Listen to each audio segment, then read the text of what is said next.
আজ বাংলার দ্বিতীয় সাকিব। এই ট্যাগলাইন শুনে অনেকের মনে হতে পারে যে মেহেদী হাসান মিরাজ কি পলিটিক্সে জয়েন করছেন কিনা। অনেক দিক থেকে তো সাকিব আল হাসানের সাথে তুলনা হতে পারে না। বাংলাদেশের প্রাণ, বাংলাদেশের জান, ক্রিকেটীয় দৃষ্টিকোণ থেকে অন্য সবকিছু হিসাব নিকাশ বাদ এই আলোচনায় সাকিব আল হাসান, এটা নিয়ে তো আসলে কোনো প্রশ্ন দ্বিধার সুযোগ নেই। অনেক কিছু দিয়েছেন, বাংলাদেশের অনেক গৌরবময় ইতিহাসের সাক্ষী সাকিব আল হাসান। সেই সাকিব আল হাসান বাংলাদেশের ক্রিকেটে এই মুহূর্তের বাস্তবতায় রিলেভেন্ট না। মেহেদী হাসান মিরাজ দ্বিতীয় সাকিব আল হাসান, এই ট্যাগলাইনে যখন আলোচনা করছি ঠিক সে সময় তার অভিষেকটা আমার সামনে সবচেয়ে বেশি ভেসে ওঠে। এবং এই অভিষেকের সাথে সবশেষ টেস্ট যেটা বাংলাদেশ জিতল এবং তিনি খেললেন, সেটারও একটা অসম্ভব মিল। ইংল্যান্ডের বিপক্ষে মেহেদী হাসান মিরাজ তার অভিষেক টেস্ট সিরিজে নিয়েছিলেন 19 উইকেট। এখন পর্যন্ত ক্যারিয়ার বেস্ট এক ম্যাচে যেটা তার, সেটা হচ্ছে 12 উইকেট, 6-6-12 ইংল্যান্ডের বিপক্ষে। সেই পার্টিকুলার সিরিজে তিনি 3 বার 6 উইকেট নিয়েছিলেন, একবার 1 wicket. Total number of wickets ছিল 19টা। তিনি ছিলেন সিরিজের সেরা ক্রিকেটার। মেহেদী হাসান মিরাজের শুরুটা এভাবে, একজন অফ স্পিনার হিসেবে যিনি প্রতিপক্ষকে ঘায়েল করতে পারেন, একজন অফ স্পিনার যার প্রতিপক্ষকে ঘায়েল করার ক্ষেত্রে মিরপুরের উইকেট অনেক গুরুত্বপূর্ণ ভূমিকা পালন করে। কিন্তু সময় যত গড়িয়েছে মেহেদী হাসান মিরাজ অনবদ্য একটা ক্যারেক্টারে পরিণত হয়েছেন। সাকিব আল হাসানের শুরুটা দেখে সবাই আশাবাদী ছিলেন, বাংলাদেশ অনেকদিন পর একজন স্পিনিং অলরাউন্ডার পেয়েছে। কি বলছি? Spinning allrounder. সেই সাকিব আল হাসান একটা সময় বাংলাদেশে টেস্ট ক্রিকেটে সর্বোচ্চ ব্যক্তিগত রানের ইনিংসটা খেলেছিলেন, মুশফিকুর রহিম সেটাকে ছাড়িয়ে দেন। সেই সাকিব আল হাসান একটা বড় সময় ধরে বাংলাদেশ দলের ব্যাটিং এ স্তম্ভ হিসেবে কাজ করেছেন।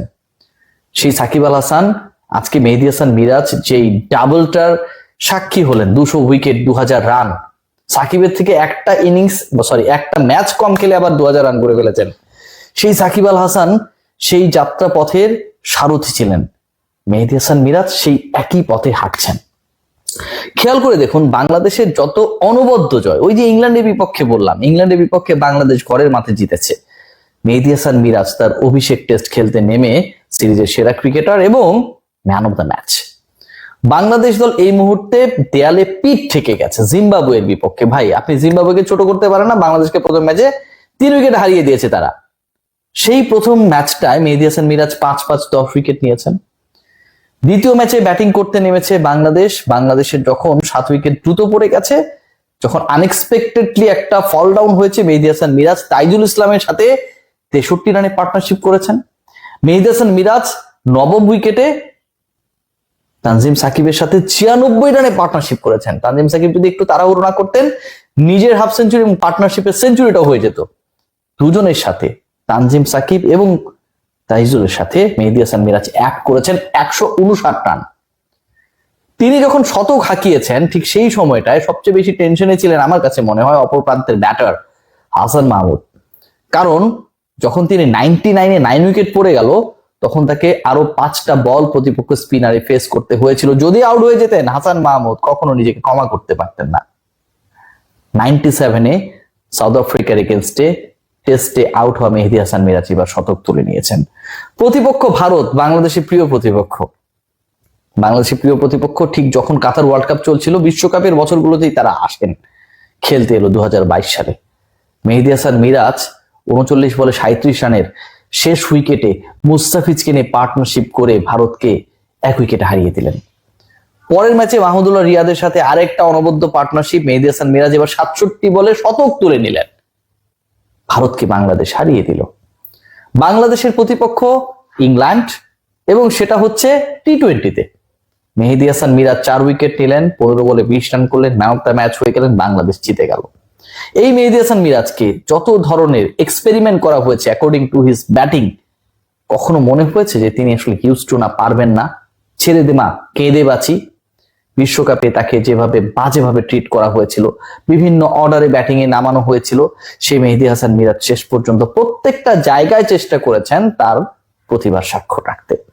বিপিএল, টি-20-তে মেহেদী হাসান মিরাজ চলে না, খুলনার ক্রিকেটার, বড় দলগুলো তাকে নেয় না, কি আর করতে পারবেন?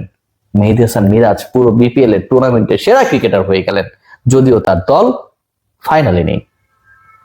এই যে মেহেদী হাসান মিরাজ, আমি যে বলছি বাংলাদেশের দ্বিতীয় সাকিব, দেখুন যখন সাকিব আল হাসান থাকতেন, তার হাতে বল থাকতো, তিনি ক্রিজে ব্যাট করতেন, একটা অন্য ধরনের আত্মবিশ্বাস কাজ করতো। সাকিব আছে, আর কেউ থাক আর না থাক, খেয়াল করে দেখবেন এখন আমরা ভাবতে পারি আমাদের মিরাজ আছে, আর কেউ থাক আর না থাক।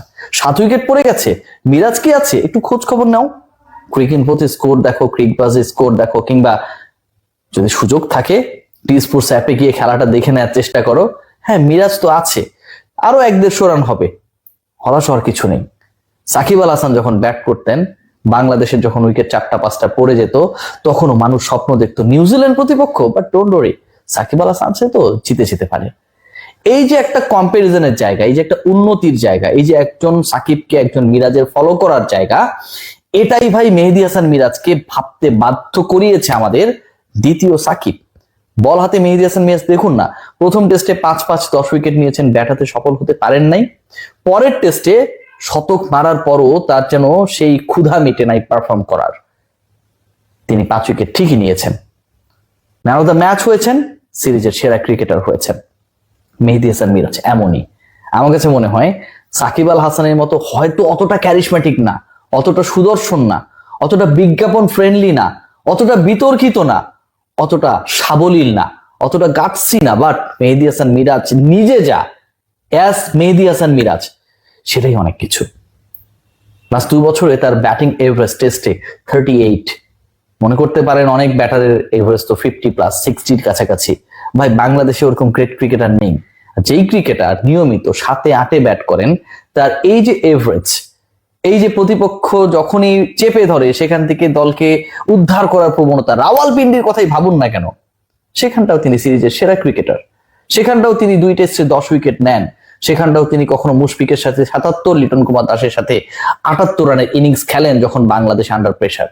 এটাই তো ক্যারিশমা, এটাই তো বিউটি। এই মেহেদী হাসান মিরাজ আমার কাছে মনে হয় বাংলাদেশের এই মুহূর্তে সবচেয়ে বড় অ্যাসেট, যেটা আমরা অনেকটা ফিল করতে পারি না। ওই যে বললাম, একটাই কারণ, হয়তো দ্বিতীয় সাকিব বলি, পারফরমেন্স যখন করে তখন আমরা মনে করি আরে মিরাজ তো আছে, কিন্তু অন্য সময়টা আমরা ভুলে যাই, আমরা খুব সহজেই ট্রল করি, আমরা খুব সহজেই মেহেদী হাসান মিরাজের এই অনবদ্য কীর্তিগুলো, পাকিস্তানকে হারানো, জিম্বাবুয়েকে হারানো, ইংল্যান্ডকে হারানো, ভারতকে হারানো, সব বড় বড় দলগুলোর বিপক্ষে পারফরমেন্সের কথা বলছি, কিন্তু জিম্বাবুয়ে এখন আমাদের বিপক্ষে বড় দল, কারণ প্রথম টেস্টে তারা আমাদের হারিয়ে দিয়েছে, সেখানটায় তার যে অনবদ্য কীর্তি সেগুলো আমরা ভুলে যাই। Mehedi Hasan Miraz should be given captaincy permanent বেসিসে, অন্তত একটা ফরম্যাটে। বাংলাদেশ ক্রিকেট বোর্ড অনেক ভালো বোঝে, তার অনেক ভালো বোদ্ধা, দেখা যাক শেষ পর্যন্ত কি করে। But to me, according to the performance, on field performance,